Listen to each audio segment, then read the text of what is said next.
Hey, Adam Culbertson here. Before we begin, we got a promo from another independent podcast, so when you finish this episode, make sure you go and check them out. This is a Ninth World Journal. A careless experiment with a teleportation device has left me stranded in random places throughout the Ninth World. While trying to survive in these strange lands, I must find a way to reverse my condition. A Ninth World Journal is a science fantasy audio drama podcast. Subscribe to listen or visit ninthworldjournal.com.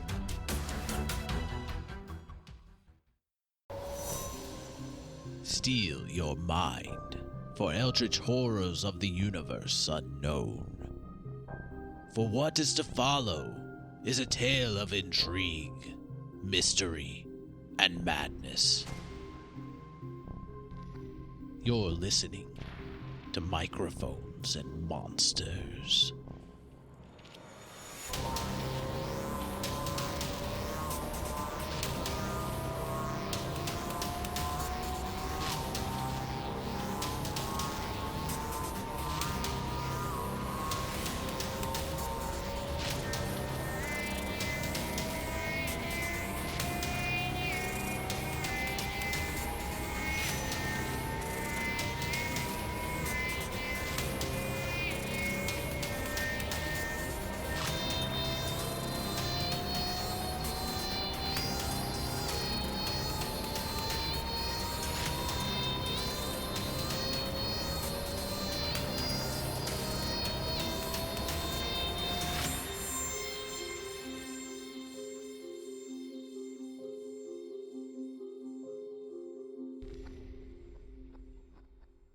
All right, so the three of you get to the top of the stairs and you're on the top of the tower. A circle of pillars around the top of the outside. Like, okay, if when you say we're like at the top of the tower, are we like at the roof of the tower or like the top level of the tower? You are on the roof of the tower. There's like pillars going all the way around, and there's like more construction like on the top, but there's no like lid. There's no roof, and you're feeling just a constant breeze, huh? So there's walls but no roof. It's not walls; it's like pillars. With okay. empty spots to go out, and there's like night gaunts that are like positioned like facing out in between the pillars, and they're like, but they look like they're solid. Like they're not moving or anything. Like they're like gargoyles kind of deal. Getting really strong Devil May Cry 3 vibes right about now. And there's the blood pool in the middle. And you see the pallid mask sitting on, it looks like a throne, but it's made out of the same kind of material as the building is. And he looks different than the last time you saw him, before he went through the portal, the white portal. And I guess it wasn't white, it was black. It was a dark portal. His yellow robes are very tattered. Looks like the wraps had like gone through it and everything. There's holes all over it. The wraps are still there, and they're constantly like writhing and like floating in the air. His face is completely covered. His exposed body that you see through the wrappings, it looks like he's just skin and bones. Does he look anything like the mummy that we saw in The Beast? Yeah, but like you can see that his skin is still like alive underneath. It's not like dead. Okay. Dead skin. Right. Were you about to kill the Emperor of Mankind on the Golden Throne? That's heresy. That's exactly what it. Some listeners might know it, but I'll show you a picture of what that looks like in 40K. But like, it's pretty on point with that, and it's awesome. But yeah, looks like a very malnourished man underneath the robes and the wrappings, and he's just sitting there, and he's just staring at you three. Well, this is not quite what I was expecting to see. What were you expecting to see? I don't know, something a little more lively, threatening? Yeah, Can I do a perception check to see if that if I can hear or see that the crawling insect crustacean thing? Because I feel like this would be like the point in which it would try to, like, you know, rise up and defend its maybe master. You don't see it. You don't even have to make a check. Okay. Like you do not see it around. Okay. You hear just like cutting through the wind and everything. You hear his voice, and it's very raspy. Not as strong as like the voice isn't as strong as like the Tattered King or Dalton before he went through the portal, where it was kind of going back and forth between his voice and the Tattered King's voice. I've been waiting for you three. Well, yes, it seems you've been waiting a long time. I'm sorry if we kept you waiting. Don't apologize to the ultimate evil, please. This guy's not the ultimate evil. What's...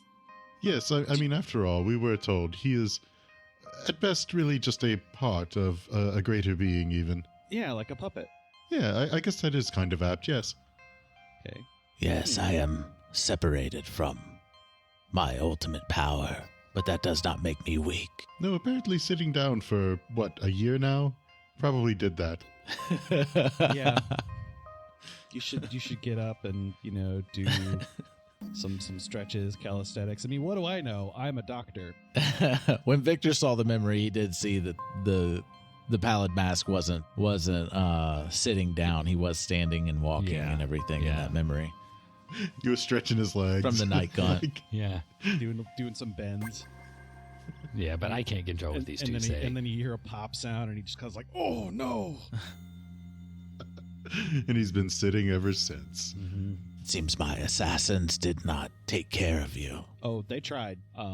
They, you know what? To give you some credit, they, you know, almost did us in, right up until they exploded. Well, they exploded. Yes. Even one the star vampire. One of them exploded. I'm just gonna trail off after that. I sense something different in you, Julian. What makes you say that? I mean, sending all this stuff after us that we got over, I mean, you know the saying, what doesn't kill us makes us stronger? Yes. I can't read your minds. Something is blocking me. Does that make you uncomfortable? Not really. I can't imagine that you've grown much stronger since, a week now? Since you arrived and took my most loyal servant. A lot can happen in a week. Yes, I mean, really, has it only been a week? That's crazy. Julian has a mini montage of everything that happened, and it just has like this giant wide stare of like, oh God, it's only been a week. So are you trying to stop me? Well, I don't suppose we really have any choice because, we have our own goals, and you kind of stand in the way of those. So you still think I'm the bad guy? Well, for multiple reasons, yes. I don't suppose you've noticed the thousands of people you've killed. Not to mention trying to kill us and our friends on multiple occasions. They were just a means to an end. This tower had to be constructed to create the beacon. What's your end? This is a beacon to reach out to my ultimate power. Anyone feel like he's monologuing right now? I feel like he's monologuing right now. I mean, it definitely feels like a monologue. I mean, aside from us interrupting every so often. If anyone would know anything about monologues, it's you two. Yeah, that's true. So you still trust your DDA? Well, I mean, for all what intents is and purposes, sort we of are left the of it? DDA. Yet you still know nothing about them. I mean, let's just say that they serve a purpose, same as anything else. And they haven't, going back to that whole bit of them not having tried to kill us multiple times, I feel like that's really important to really nail down here. But they're using you. Yes, and we all use each other. I mean, that's not really uncommon. Didn't you say it before, a means to an end? Yes. Have you found the silver key since you arrived? I think that's a very stupid question because even if we had, what makes you think we would tell you we had? I had offered you 3 deals. Oh, I think he's just really used to being able to read minds, and he's just asking the same kinds of questions to try and get us to think of things. I think And I told you that there wasn't going to be a deal. Yeah. Because I don't use people as a means to an end. Oh, Didn't you just say that? He did it. That was me and Aleister, to be fair. I know you can't read minds, and conversating is a little difficult right now, but try to keep up.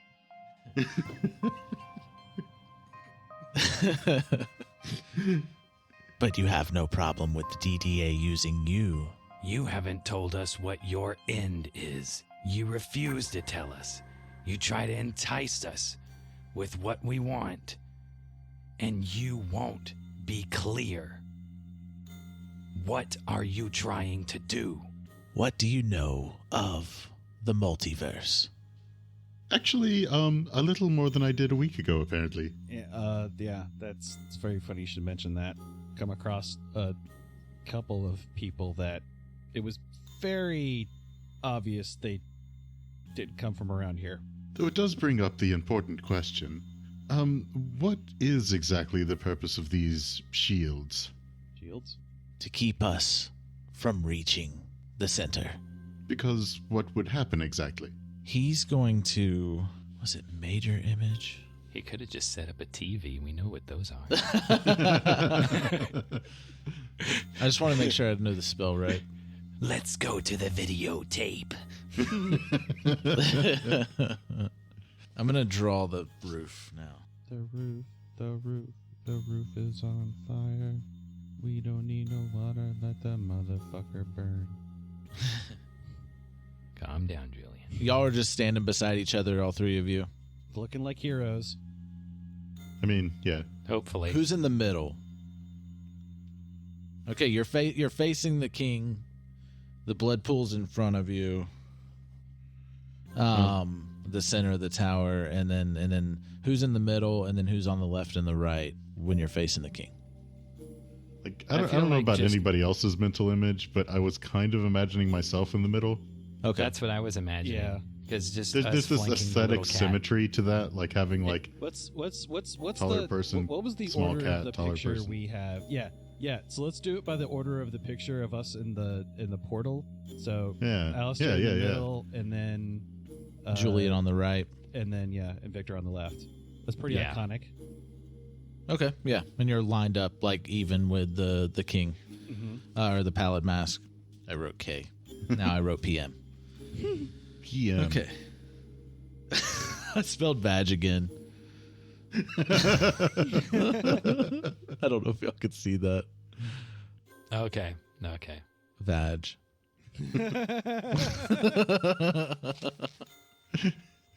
We need to stop standing in this order. All right, so he's going to snap his fingers.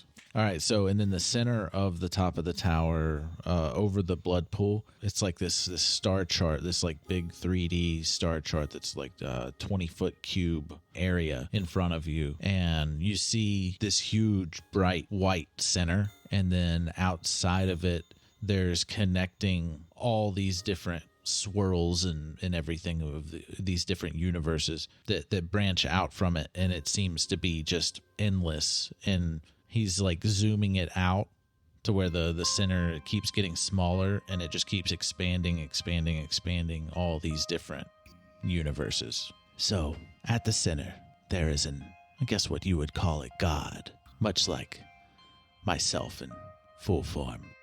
He broke off from the rest of us and created some sort of power source. I'm trying to put this in words that you would understand. And with that, he created barriers all around him. And we are inside of one of them now. So me and many others have tried to break through these barriers to get to them and make them pay for what they took. Wow, you really hold a grudge, don't you?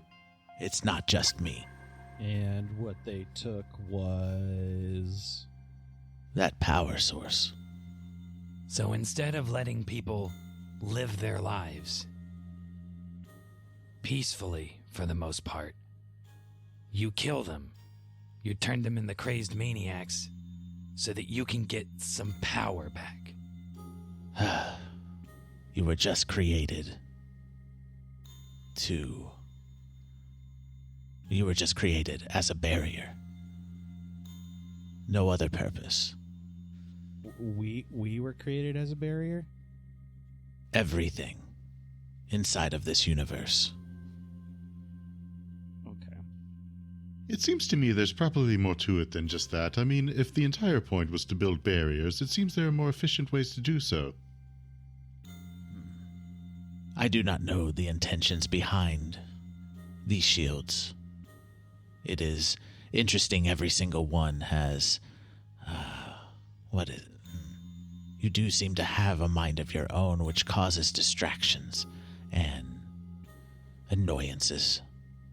But eventually, we get through. But there's so many. And with the silver key, we could get through. The thing is, I don't want to destroy all the barriers. I want to leave barriers behind.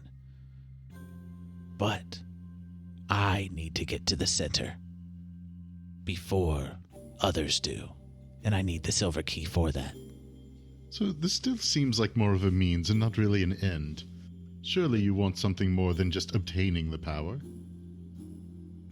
There's a war between all of us elder gods, and I need that power to win. How many? And I will other leave gods? you. We know of 2. There's more than you can imagine. But this one in particular that created you is able to split itself into multiple beings, and it likes to play with you, where we just get rid of you. Try to get rid of us, you mean? I'm just speaking in the sense of other yous and other universes that we've gone through. It likes to play with you. It plays with your minds. It uses you as entertainment. Well, I suppose I can be fairly entertaining. And how is that any different than what you've done? I haven't played with you. You literally made a play. Thank you. I was about to get to it, and you beat me to it. Thank you for saying that. That was Dalton's idea. I was not connected to him at the time. Although he was working for me, I did not create that play.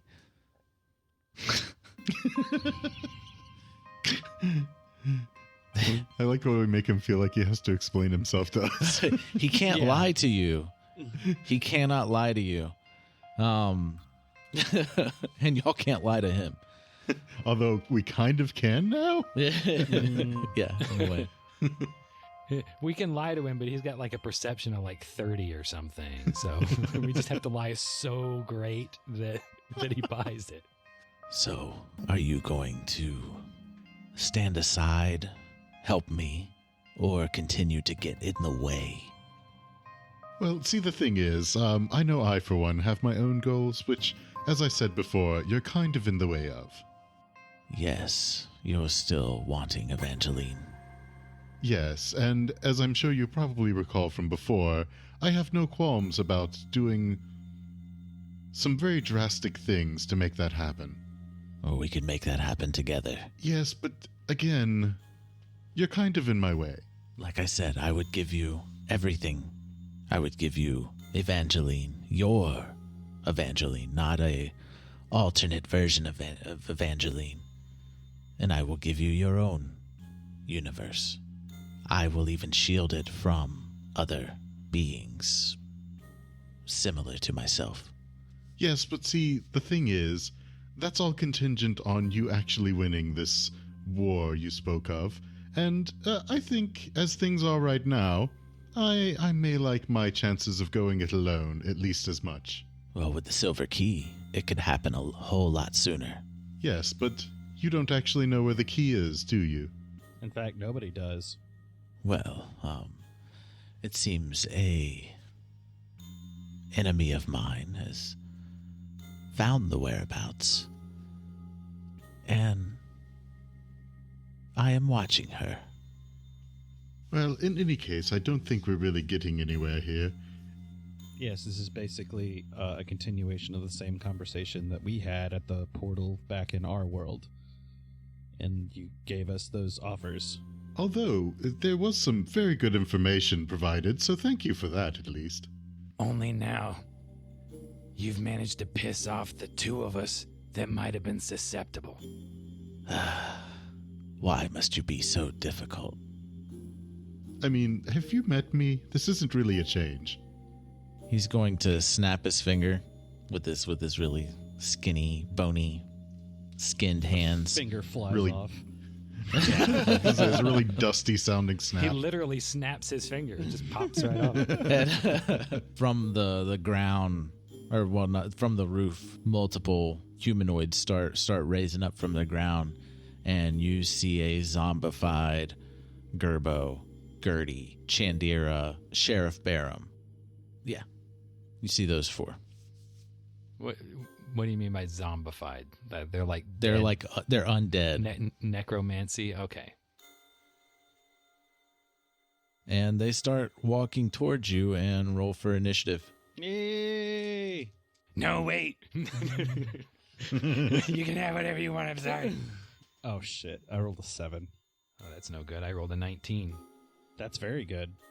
Yeah. That's Well, I okay, mean, I your rolled- 7 wasn't good. You'll be able to kill the zombified version of all our friends before I can. You said Gerbo, Gertie, Barham, and who? Chandira. Chandira. Chandira. Okay. Dibs on Gertie. And Aleister is up first. Congrats. And I'm gonna say they came up also the illusion, the image of the star chart kind of deal that was going on, that disappears whenever he snapped his fingers too.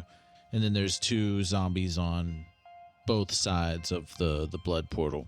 How big is the playing field here? The roof. 60 by 60, like Okay. diameter, like circle. Big. Yeah, circle. So what I'd like to do is, you said that there are two on each side of the blood portal. I'd like to kind of shift over, let's say towards the right side, far enough to where the zombified ones that are on that side that are directly in between myself and the pallid mask. Mm-hmm. And then I'm going to Eldritch Blast at both of them, like one each.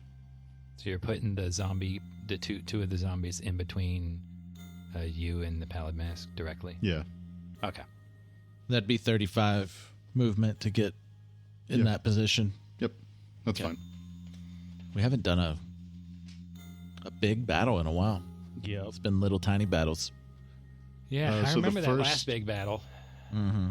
The first is 21, 21 hits. and the second is 18. That also hits.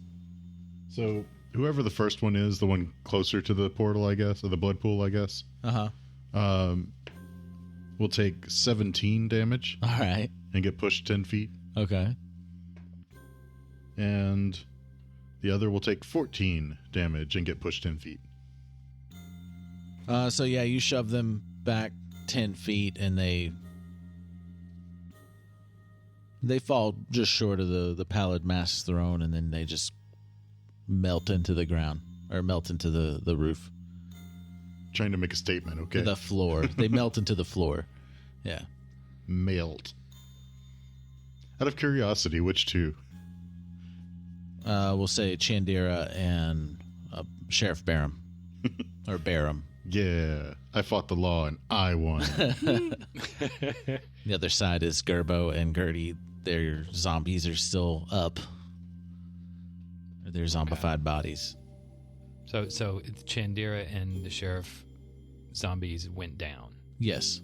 Are they dead or down? They melted into the floor. Okay, cool. They were lying collapsed underneath or in front of the pallid mask. They just melted into the ground. And it's Victor's turn. All right. Victor will. How far away is Victor from Gerbo and Gertie? 20 feet from Gertie and 30 feet away from Gerbo. Okay, but Gerbo's only 10 feet away from Gertie, I'm assuming. Yeah. Okay. In that case, I guess Victor will head over there and swing his Dow at Gertie. Okay. As is normal. Yeah. Like you do. Yeah. Yeah. Is that a euphemism for something? No. That was a 12 to hit. Not as hard as I would have liked. Okay. Yeah, that hits. That hits. Okay. Mhm. And so now I've got, I got to roll 2 die. Okay, hold on. Let's see here. Do I need 2 6s? Yeah, I do. Okay. So that is, So the Dow did 1d6 plus 5. So 6 plus 5 is 11 piercing damage. Because I rolled a 6, and then it did an additional 2 poison damage. Okay. So well, the that's- 11, yeah, it's okay. Next one, or yeah, it crumples to the ground. Gertie crumples to the ground and melts into the floor. Okay, cool. Then I guess I'll run over to Gerbo. And Beat him I to hit death. Gerbo a lot harder. That's a 25 to hit. So 25 hits. 25 to hit. It did 6 piercing damage and 2 more poison damage. So 8. Did that down zombie Gerbo? Zombo? Zombo gone. 8 was not enough. Plus, how much before the poison damage? Oh, it was 6. 6. Okay. 6 piercing damage and 2 poison damage. Okay. Okay. He did not crumble to the ground. Okay, And these guys he don't. is- Oh, Huh? he's what? Because I haven't finished yet. Oh, you haven't finished? Okay, yeah, keep going. No, keep that was going. just Sorry. I moved and Sorry. did 2 attacks. yeah. My mistake. Now I'm gonna move away. Oh, okay. I can do that. How And so far I'm away gonna are you move- moving? I'm well. Let's see. That was 20 feet plus another 10 feet. So that's 30 feet. So, I mean, I've got an additional 25 movement speed. So I'm going to get back as close to where I was as possible with the Okay. other guys, or at least right. near Julian. You said you had 25 left? I had 25 movement left. Okay, cool. So you get back, and is that the end of your turn now? Yeah. Okay. Hopefully the zombie doesn't have like a 30-foot drain my HP spell or something. Yeah, so Gerbo starts shambling over to you, dragging his little feet, and he falls just short of like to get to you, and he's like he lashes out at you, but doesn't have the reach. He's not excited. Yeah. Normally Gerbo's pretty excited. The pallid mask is just I guess we could do this all day. And he snaps his finger again, and like you just start seeing more and more zombies just appearing all over the roof and all around you, and they're like touching you. It is like the entire roof is completely covered in zombies. And you feel them like grabbing on your clothes and everything like that. And you just hear him laughing. And you hear him snap again, and all the zombies disappear. Yeah, Victor's used to stuff creeping over him all the time anyway. And the Gerbo zombie, it's gone too. And he's like, let's have some fun. And he stands up from the throne. Careful, don't hurt yourself. Don't pop a knee.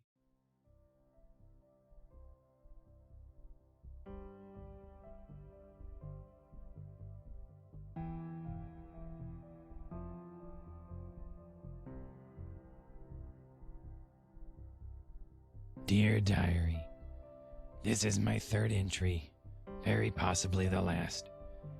We've worked our way into and through the tower and are nearly at the top.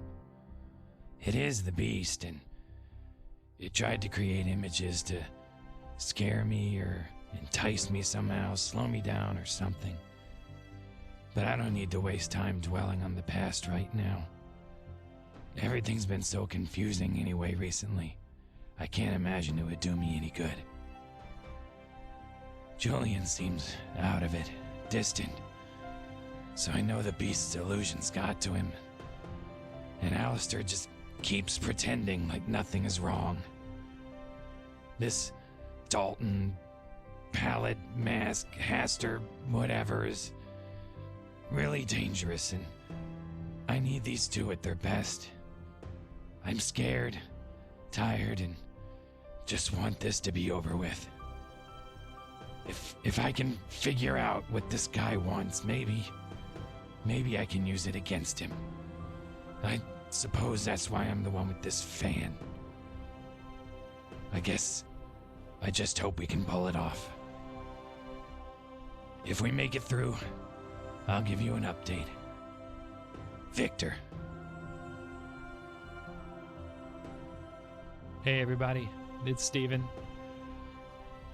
So that was the last thing Victor wrote in his diary. And of course, a little bit's happened since then. It's kind of not exactly clear what's going to happen. The dude didn't even seem very concerned with the fact that we were up there. Blabbered on a while, threw a couple pointless zombies at us. So we'll see. Anyway, if you guys want to keep supporting us,